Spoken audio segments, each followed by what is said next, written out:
Ingat Epy Kusnandar, sosok pemeran Kang Mus preman pensiun, ini kabarnya sekarang. Sinetron Preman Pensiun adalah salah satu sinetron yang digemari pecinta film tanah air.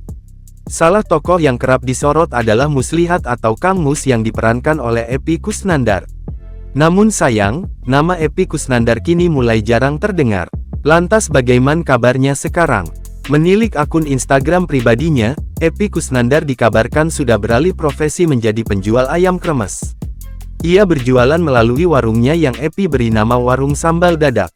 Tak hanya menjual ayam kremes, Epy juga menjual aneka menu sarapan dan gorengan. Melansir Surya Malang, belum lama ini, ia membeberkan alasannya berjualan ayam kremes. Epy Kusnandar mengatakan jika ia mengambil contoh dari seorang Kang Mus. Peran Kang Mus di film Preman Pensiun menginspirasi Epy Kusnandar untuk bisa membuka bisnis di kehidupan nyata.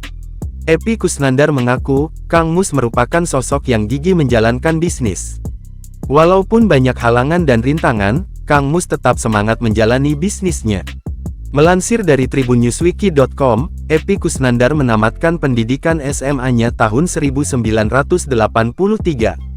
Namun dirinya baru melanjutkan pendidikan ke jenjang perguruan tinggi Institut Kesenian Jakarta IKJ pada 1989. Selama menempuh pendidikan di Institut Kesenian Jakarta, Epy Kusnandar aktif di berbagai sanggar teater, seperti pantomim Senadidi dan teater aristokrat. Epy Kusnandar mengawali kariernya sejak ia duduk di bangku kuliah. Berkat keterlibatannya dalam berbagai sanggar teater, Epy Kusnandar mulai terjun sebagai pemain sinetron. Sinetron pertama yang ia mainkan adalah Satu Kakak Tujuh Ponakan, yang rilis pada 1996.